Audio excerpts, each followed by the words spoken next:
What if I told you there's a completely different way to approach student progress tracking that could transform your entire school year? Sound too good to be true? Hi there. I'm thrilled you're here because in the next 15 minutes, you're going to discover how to create a tracking system that actually works for you and your students.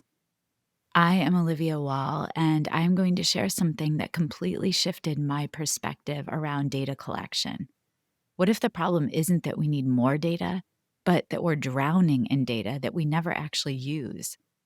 While most of us are frantically collecting mountains of information that sits untouched in spreadsheets, I have discovered how to focus on our power standards, those 3 to 5 critical skills that can actually drive instructional decisions. Here's what you'll walk away with: what I call the most sum one framework. This simple question will revolutionize how you analyze your students' needs. A 30-second update rule that will help you be more responsive to student needs and not buried in paperwork. And I will show you how to build decision making right into your tracking systems and start seeing patterns that lead to immediate action instead of wondering what to do with all of that data. If you've ever felt like you're flying blind with student progress or spending more time updating spreadsheets than actually teaching, this conversation will feel like someone just handed you a roadmap out of the data wilderness. Let's dive in. This is Solutions Teaching Strategies, the podcast that extends education beyond the classroom. A show that isn't just theory, but practical, try it tomorrow approaches for educators and caregivers to ensure every student finds their spark and receives the support they need to thrive. Welcome to Solutions Teaching Strategies Summer Series. This is the podcast that helps educators make the most of their planning time. I'm your host, and today we're talking about something that can transform your entire school year: revising your student progress tracking system over the summer. If you're like me and the teachers that I serve as a coach, you probably ended the school year with a mix of relief and reflection. Maybe you had moments where you wished you had better data on where your students stood with key standards, or times when you felt like you were flying blind on who needed extra support. Well, summer's the perfect time to create a tracking system that actually works for you and your students. Let's dive in. A solid tracking system isn't about compliance or looking organized. It's about having real time insights into student learning that help you be responsive and make better instructional decisions every day. Think about it. When you can quickly see that your student Maria is struggling with multi step word problems, but excelling at basic computation, you can group her strategically during math workshop. When you notice that 3 students in your class are all missing the same reading comprehension skill, you can pull them for targeted instruction instead of reteaching the entire class. This is what I refer to as most sum one. When I am looking at my data, I am constantly asking myself, is it in need of most, where I will teach the whole class? Is it in need of only some that I will teach in a small group? Or is it in need of one that could be an outlier where I have a conferring conversation? The key word here is quickly, because if your conferring system takes 20 minutes to update or requires you to dig through multiple spreadsheets to find what you need, it's not serving you. Summer is your chance to streamline. But before you build something new, take an honest look at what you used last year. Ask yourself these questions. What data did you actually use to make instructional decisions? Not what you collected, but what did you actually reference when planning lessons or forming groups? Often we collect way more data than we ever use. Ask yourself what took too long to maintain. If updating your tracking system felt like a part-time job, something needs to change. Ask, what information did you wish you had but didn't track? Maybe you realized halfway through the year that you could have been giving surveys and gathering really quick information or tracking which students were struggling with test-taking strategies specifically. And here's a crucial one. What format actually fit into your workflow? Some teachers swear by digital spreadsheets. Others prefer physical charts that they can mark quickly during small groups. There's no right answer, only what works for your teaching style. You'll also need to consider whether you're co-teaching or working with other adults in the classroom, because having access to one document around all of your students' needs would be important. And remember, less is more. One of the biggest mistakes teachers make is trying to track everything. You end up with a system so complex that it becomes unusable. Instead, focus on your power standards, the 3 to 5 key skills or standards that are absolutely critical for your grade level. For elementary teachers, this might be foundational reading skills like phonics patterns, sight word recognition, and reading fluency, plus core math concepts like number sense and problem-solving strategies. For secondary teachers, consider the skills students need to be successful not just in your class, but in the next level. You can always add more later, but starting simple increases your chances of actually using the system consistently. And now let's talk about designing a system that fits your actual teaching life, not some idealized version where you have unlimited time and energy. First, make it visible.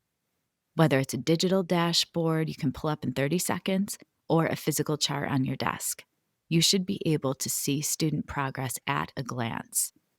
And what I mean by this is you should be able to track each student in your class over the whole year, as well as have an at-a-glance of all of the students in your class. If you're a middle and high school teacher, you would want to have an at-a-glance sheet for each prep you're teaching. If you have to hunt for the information, you won't use it. Second, make updates quick and easy. Can you mark progress in less than 30 seconds per student? Can you do it during instruction without losing your flow? I catch up my notes in between each conference and small group. I give myself 30 seconds to catch up my notes, and so during the conversation with a student, I can be present. Third, include dates. This seems obvious, but you'd be surprised how many tracking systems miss this. Knowing when a student mastered a skill or when they started struggling is just as important as knowing their current level. Finally, build in flexibility. Students don't learn in neat linear progressions, neither do adults. Your system should allow students to move backwards sometimes and to show mastery in unexpected ways. Let's address the benefits of digital or paper tracking. The answer depends on your comfort level, your school's technology situation, and your personal workflow. Here are some digital advantages: automatic calculations, easy to share with caregivers and administrators. You can include rich media like voice recordings or photos of student work, and it's searchable if you need to find patterns.